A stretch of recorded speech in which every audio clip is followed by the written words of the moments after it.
You know, the government interferes in our lives in 100 ways. Most of them they're just taking money or telling us we can or can't do this or that. But sometimes they strike closer to the heart. That's what this case is about. Derek Hoare is a father of 3. He's a single dad. The 3 kids live with him. And one of his daughters, Ein, is autistic. Well, one day Ein left home, and for 3 hours, Derek didn't know where she was. She was found safe and sound at a neighbor's house, and everyone was relieved. Well, not the government. And a few days later, they came and seized Ein, an autistic girl, and took her away from her dad, claiming he couldn't handle it. He was overwhelmed. And without a day in court, seized his daughter. We're joined today on the line from Vancouver by Derek Hoare, the father of the girl. Thank you for joining us today from our Vancouver studios. Thank you, sir. Now, the fact is I just put them forward. Is that an accurate retelling of the story that's hit you? Well, roughly, yes. I mean, she did go missing. I phoned the police probably about within 20 minutes after searching the house and yard. And she was found in the backyard of a neighbor who happened to be napping on a Sunday afternoon. I was told to wait in the home while the police did their search, and they found her safe and sound and returned her to me. And so, I mean, I can imagine how happy such a reunion was. It must have been terrifying not to know where your daughter was. But that wasn't the end of the story. Tell me when things went from bad to worse. Tell me when Child Services got involved. About 4 days later, on the Thursday, she went missing on the Sunday. On the Thursday, CPS came to my house, or MCFD it's called here, and they informed me that I could voluntarily turn her over to them, or they would simply coercively remove her. Did they have any form of a court order or a search warrant, or, I mean, by what legal authority does a stranger come to your house and say, we shall now take your child?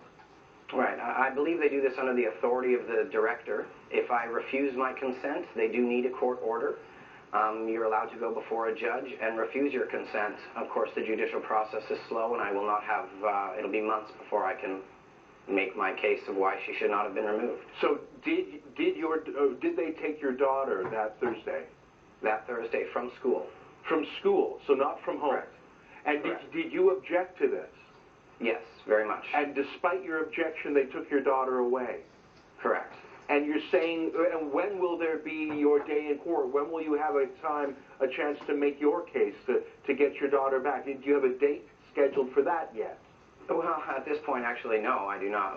Initially, you have to get a hearing within 7 days. I received the information from the director the morning of the hearing, literally standing outside the courtroom. We had to adjourn at that time to at least look at the documents. It was rescheduled to last Tuesday, where I did say I do not consent, and now they're trying to find a court date to allow me to make my case. It may be as far into as December. Now tell me again, how old is your daughter, Ein? She's 9. And she's autistic. What news do you have on how she is doing? In whose care is she? Is she in a government institution? Is she with a private family? Have you had any contact with her? I've had no contact with her. For the first 19 days, I did not hear anything. On the 19th day, they phoned me and said she had been crying for me, and could I please bring them in a picture of myself to help calm her.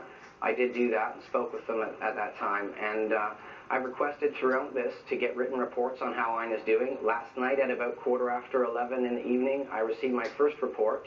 Ein is carrying the picture of me around with her, and they have added a third drug. Added a third drug? So they're medicating her. Was she on any medication when she lived with you at home? No, Ein does not need medicine. In the home, she's a very well-behaved girl. So what are they prescribing? Well, in under 70 hours, in fact, after her removal, she was removed on a Thursday. By Sunday, she was on drugs. She's on Respiridol. She's on Seroquel now, and another one with a very long name like cloprazamine. What are these drugs designed to do? They're all antipsychotics. Antipsychotics, but your daughter is not a psychotic. No, not at all. No. Is there any way that you can expedite this, that you can get into court on an emergency basis? Do you have a lawyer helping you?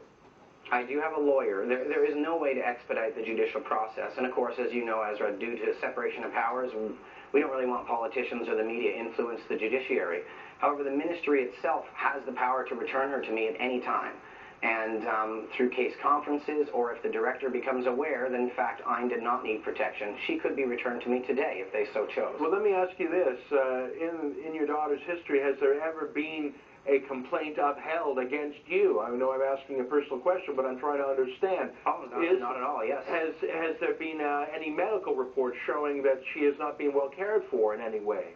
Well, there have been complaints in the past. As my daughter is autistic, she tends to take off her clothes. So neighbors have complained that she's outside and has taken off her clothes, which of course I certainly endeavor to keep my daughter's clothes on. A medical report was released from the hospital and clearly states that they have fully examined Ayn, and there is no sign of abuse and no sign of neglect, that she is a healthy 9-year-old girl. So if there's no signs of abuse, no signs of neglect, if the hospital has given her a clean bill of health, if there's no evidence whatsoever, why the hell is she not back with you now? That's a great question, sir. I do not know that. Well, what is the government of British Columbia saying? What is their... sum it up in one sentence. What's their case? What's their rationale for keeping Ayn away from her dad? Unfortunately, I believe you're trying to be reasonable about a process which is irrational. I just want to know what their excuse is. Like, have they said... At this point, all they have said to me is, keep an eye on her. That's it. That they will not return her to me until she goes through further hospitalization, a 6-week program where they want to evaluate her. In your opinion, what kind of damage, either psychological or other health damage, will this absence from her home do to her? You know your daughter better than anyone. What do you think she's going to... Have you seen her at all in this... I have not seen her at all. Has anyone else in your family seen her at all? No. No one has been granted access. If and or when I am granted access, I won't go see her for exactly the reasons you just stated. I believe that it would cause permanent damage. Ayn right now believes I'm trying to rescue her. Ayn believes I'm going to come save her, and I will. But for her to see me and want to come home and have me walk away from her is going to irreparably cause her to believe that I could leave her in a situation like that, and she'd feel betrayed, and I can't do that to her. I will get her back, and I will rescue her. Well, no one has been granted access. This is an incredible story. I appreciate you taking the time to tell us this. I insist that you keep us posted on it and tell us what happens when you finally get that hearing scheduled. Let us know. We'll be following this. And let us know if by some turn of events your daughter is returned to you. I find these facts deeply troubling. I do, sir. Yes, very much. Derek Hoare joins us from Vancouver, where he tells us about how his daughter, Ayn, has been away from home for so long with the scantiest of reasons. No reasons, in fact. Very troubling. All right, we have to change subjects and move on. Coming back after the